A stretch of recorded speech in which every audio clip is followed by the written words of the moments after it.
할렐루야. 수요 예배에 함께 참여하시는 모든 분들을 주님의 이름으로 축복하며 환영합니다. 찬송가 413장 내 평생에 가는 길 함께 찬양하겠습니다.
하나님께서 오늘 우리에게 주시는 말씀은 잠언서 15장 13절에서 16절까지 말씀입니다.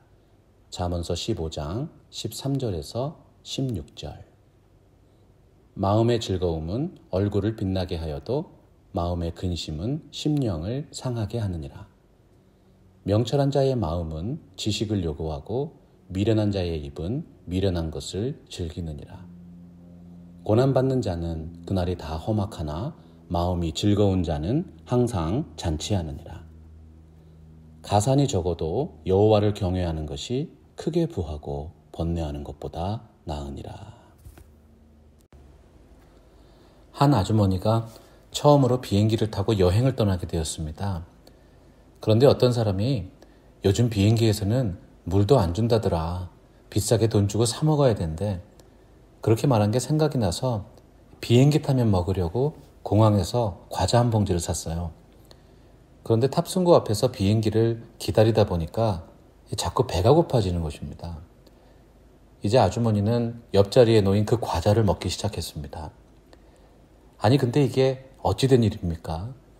이 옆에 있는 어떤 남자가 자꾸 내 과자를 먹는 것이 아닙니까? 화도 나고 참 당황스럽기도 하고 어찌할 바를 몰라서 망설이는데 문득 이런 생각이 드는 거예요. 아, 그렇지. 최선의 방법은 내 과자를 빨리 먹어버리는 것이다. 이제 더 속도를 내어서 빨리 과자를 먹기 시작합니다. 드디어 과자를 다 먹고요. 단 하나의 과자가 남게 되었어요. 이때 아주머니가 또 생각해요. 사람이 양심이 있으면 마지막 과자는 자기가 안 먹겠지. 자기 것도 아닌데 그러면서 잠시 동안 기다리는 거예요.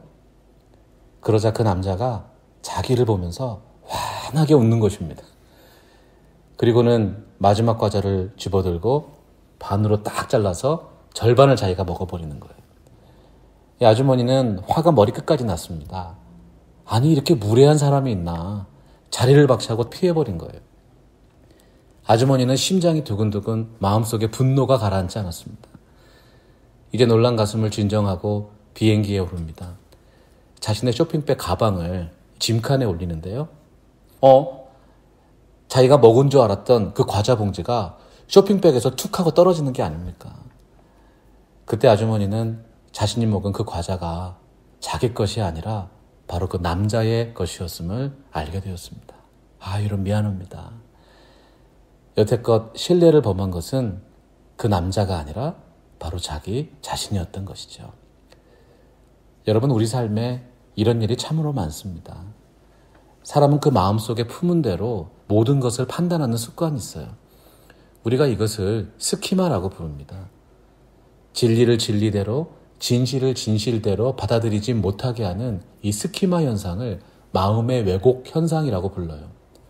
사람이 평안을 잃고 불안한 상태가 되면 더욱 심해진다는 것입니다. 달리는 경주마를 보신 적이 있어요? 달리는 경주마가 계속해서 앞만 보고 달리듯이 사람이 스키마에 빠지면 그것이 잘못된 방향인데도 계속 앞만 보고 질주하는 희한한 일이 일어나는 거예요. 우리의 마음속에 품고 있는 그 의도와 속뜻이 삶의 모든 일들을 이해하고 받아들이는 기준이 될 수 있습니다. 여러분은 지금 어떤 마음으로 살아가고 계십니까? 오늘 말씀 13절 보니까요. 마음의 즐거움은 얼굴을 빛나게 하여도 마음의 근심은 심령을 상하게 하느니라 말씀했어요. 마음의 근심이 가득하면 삶이 힘들고 마음의 즐거움이 충만하면 삶이 더욱 평안하고 아름다워지는 것이죠. 그래서 우리는 지킬 만한 것 중에 가장 먼저 마음을 평안하게 지켜야 하는 것입니다. 오늘은 솔로몬의 잠언이 말씀하는 평안을 누리는 삶의 비결은 무엇인가 함께 나눠보겠습니다. 우리들의 마음이 지혜로워야 평안합니다. 오늘 말씀 14절 보시면 명철한 자의 마음은 지식을 요구하고 미련한 자의 입은 미련한 것을 즐기느니라 되어 있습니다. 성경은 마음에 지혜가 있는 사람이 참된 지식인이고 미련하게 말하는 사람이 어리석은 자라고 해요. 마음이 명철한 사람이 어떤 분입니까? 하나님을 경외함이 지혜요, 악을 떠남이 명철이라. 더욱 겸손하게 삶의 지혜를 구하고 하나님을 아는 지식을 계속해서 추구하는 분이에요. 반면에 어리석은 사람은요, 세상의 허탄한 이야기를 즐깁니다. 그러나 정작 하나님께서 주시는 참된 지혜와 지식은 추구하지 않는 거예요. 사람이 입으로 미련한 것을 즐기고 있는 이 모습은 마치 좋지 않은 풀을 계속 먹으면서 몸을 해치고 있는 양들의 모습을 생각나게 합니다. 여호와는 나의 목자시니 내가 부족함이 없으리로다. 늘 푸른 초장과 쉴만한 물가로 우리를 인도해 주시는 하나님의 말씀만을 구하는 여러분의 삶이 되시기를 축원합니다. 마음의 지혜는요, 오직 하나님의 말씀 충만을 통해서 이루어갈 수 있다는 것이죠. 그러면 이 하나님을 아는 지식을 추구한다는 것이 구체적으로 어떤 뜻일까요? 어느 날 젊은 지성인 한 분이 당대 최고의 지혜자인 소크라테스를 찾아왔습니다. 선생님, 어떻게 하면 당신과 같은 큰 지식과 지혜를 이룰 수 있습니까? 그러니까 소크라테스가요, 그 청년을 이끌고 바다로 끌고 가는 거예요. 갑자기 사람의 머리를 잡아서 바닷물 속으로 집어넣는 것입니다. 얼마 후에 그 사람이 숨이 막혀서 죽을 지경이 되니까 바다에서 끄집어내서 해변으로 데리고 나와요. 아니, 그 청년이 너무나도 놀란 거예요. 지식을 좀 알려달라고 했는데, 아니, 사람을 이렇게 힘들게 하는 것인가? 가쁜 숨을 몰아쉬면서 소크라테스에게 물어봅니다. 아니, 왜 그러신 것입니까? 그러니까 소크라테스가 대답했어요. 물속에 있었을 때 당신이 가장 간절히 소원한 것이 무엇입니까? 그 청년이 대답합니다. 숨을 쉬고 싶었습니다. 살고 싶었습니다. 바로 그것입니다. 물속에서 간절히 공기를 간구하듯이 지식과 지혜에 갈급하지 못하면 온전한 지식을 얻을 수 없는 것입니다. 잠언서 8장 17절에 보니까요, 나를 사랑하는 자들이 나의 사랑을 입으며 나를 간절히 찾는 자가 나를 만날 것이라고 선포했어요. 마치 물속에 빠진 사람이 간절하게 숨을 쉬길 원하듯이 여러분은 지금 애타게 하나님의 말씀을 듣기 원하는 마음이 있습니까? 여러분에게 허락하신 모든 삶의 자리 속에서 말씀에 대한 갈급함을 주시는 것이 가장 큰 은혜요 축복인 줄로 확신하는 것입니다. 주께서 내 마음을 넓히시면 내가 주의 계명들의 길로 달려가리이다. 내가 주의 율례들을 영원히 행하려고 내 마음을 기울였나이다. 평안을 누리는 삶의 첫 번째 비결은 하나님의 말씀으로 충만해지는 것입니다. 사람의 마음이 지혜로워야 평안이 임할 것입니다. 마음이 긍정적이면 평안한 삶이 됩니다. 오늘 말씀 15절에 보니까요, 고난받는 자는 그날이 다 험악하나 마음이 즐거운 자는 항상 잔치한다고 되어 있어요. 보통 성경이 말씀하는 고난받는 사람은 마음이 깨지고 상한 영혼을 뜻합니다. 사람의 마음이 상하면 삶이 험악하게 느껴져요. 우리가 그렇게 연약한 사람들 아닙니까? 그런데 오늘 말씀에서는 조금 특별한 의미를 전달해요. 솔로몬이 말하는 고난받는 사람, 늘 부정적인 마음을 품고 가는 사람이라는 거예요. 다른 사람과 비교할 때 사실 그렇게까지 힘들고 그렇게까지 어렵지는 않습니다. 더 힘들고 어려운 사람들도 많아요. 그런데 마음이 부정적인 사람은 늘 자신의 삶을 고난당하는 인생으로만 이해하고 있다는 것입니다. 이러한 현상을 두고 로빈 샤르마란 분이 이렇게 설명했어요. 사람이 하루 동안 아무리 많은 생각을 한다 할지라도 창의적이고 새로운 생각은 5%를 넘지 못한다. 우리가 오늘 생각하는 95% 이상이 이미 어제 고민했던 그 고민을 계속 반복하면서 산다는 것입니다. 심지어는 꿈을 꾸어도 옛날 꿈을 꾸고요. 아무리 새로운 책을 읽어도 그 책의 95%는 이미 자신이 알고 있는 과거의 경험을 반영한 것입니다. 여러분, 이것이 무슨 뜻입니까? 우리가 계속 반복하는 그 생각이 과거의 고난과 실패와 상처에 붙들려 있으면 우리 인생의 95%가 불행해지는 거예요. 사람은 누구나 고난과 실패와 아픔과 상처를 경험할 수 있습니다.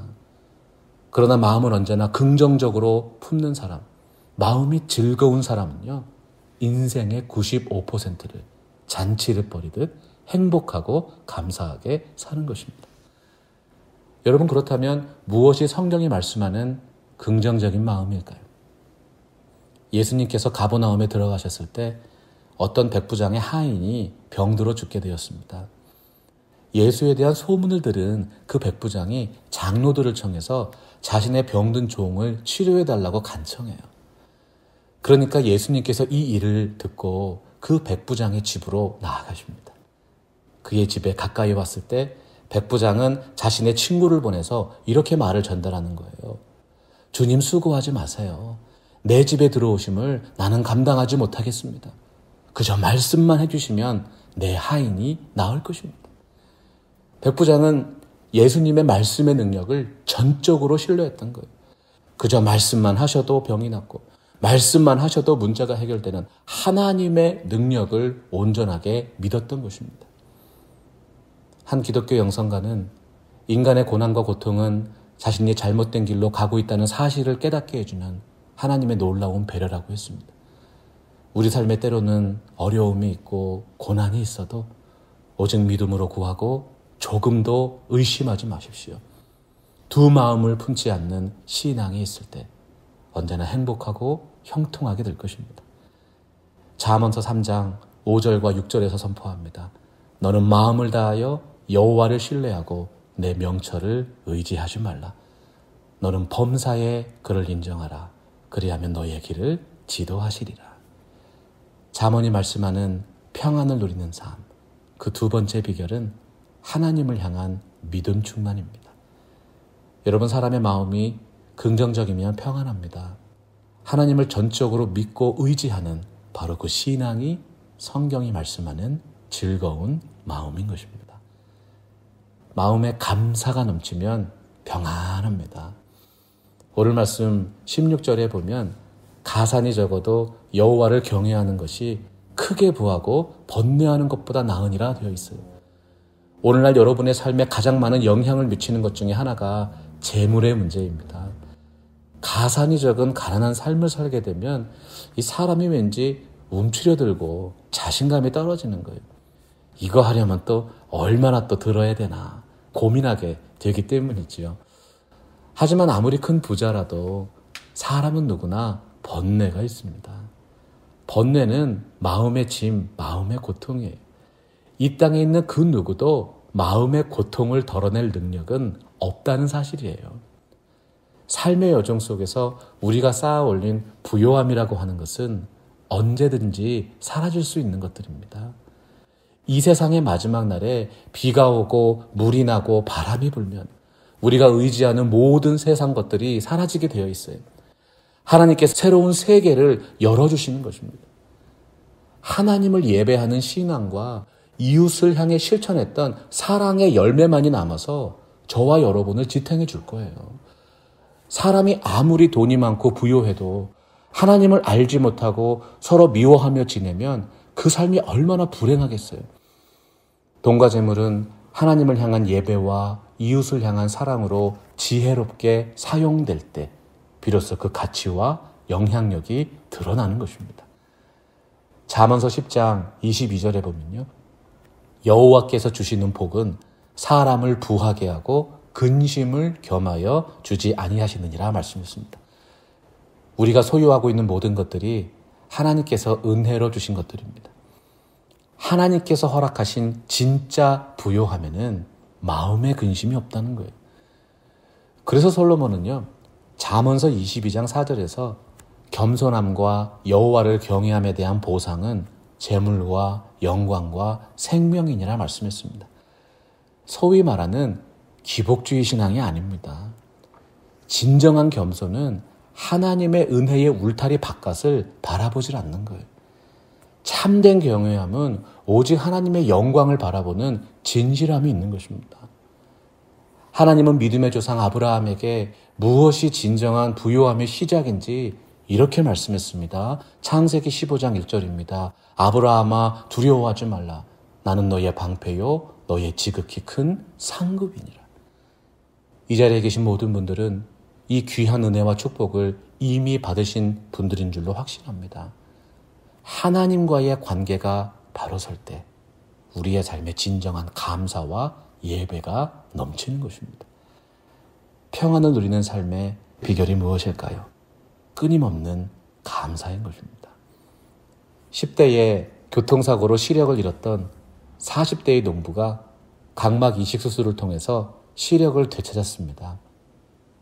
그가 30년 동안 그렇게 갈망하던 한 줄기의 빛이 눈으로 새어든 순간 가장 먼저 아내와 새 아이의 얼굴이 들어왔어요.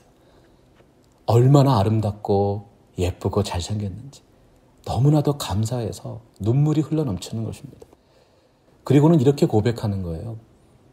저는 지난 30년 동안 정말 보고 싶어서 애타는 삶을 살았습니다. 그런데 눈을 뜨고 보니까 한 가지를 깨달았습니다. 세상에는요, 참 볼 것이 많네요. 너무나도 아름다운 세상입니다. 제가 시력을 잃기 전까지는 내가 볼 수 있는 이런 것들 하나하나가 얼마나 귀하고 아름답고 감사한 것인지 미처 알지 못했습니다. 하나님께서는 제 육신의 눈을 잠깐 어둡게 하셔서 비로소 제 영혼의 눈을 열어주신 것입니다. 이제 감사하는 마음으로 모든 것을 바라보니 비로소 삶이 너무나도 아름다워집니다. 사랑하고 존경하는 성도 여러분, 전능하신 하나님이 이번 주에도 여러분과 변함없이 함께하고 계십니다. 여러분 기도할 수 있는데 왜 걱정하십니까? 말씀과 기도는 여러분들의 영적인 눈을 열어주는 은혜의 도구라고 했어요. 평안을 누리는 삶의 세 가지 성경적 원리가 무엇입니까? 첫 번째는 말씀 충만입니다. 두 번째는 믿음 충만입니다. 그리고 마지막 세 번째는 감사 충만입니다. 사도 바울은 빌립보서 4장 6절과 7절 말씀에서 진정한 평안을 누리는 삶을 이렇게 요약했습니다. 아무것도 염려하지 말고 다만 모든 일에 기도와 간구로 너희 구할 것을 감사함으로 하나님께 하리라. 그리하면 모든 지각에 뛰어난 하나님의 평강이 그리스도 예수 안에서 너희 마음과 생각을 지키시리라. 말씀 앞에서 경외함으로 주께 홀로 섭니다. 생명의 말씀 읽고 순종해 주를 예배합니다. 기록된 말씀 힘이 있어서 진리로 우리 거룩해 하며 거룩한 말씀 세세 영원히 복음이 되어 말씀하시네.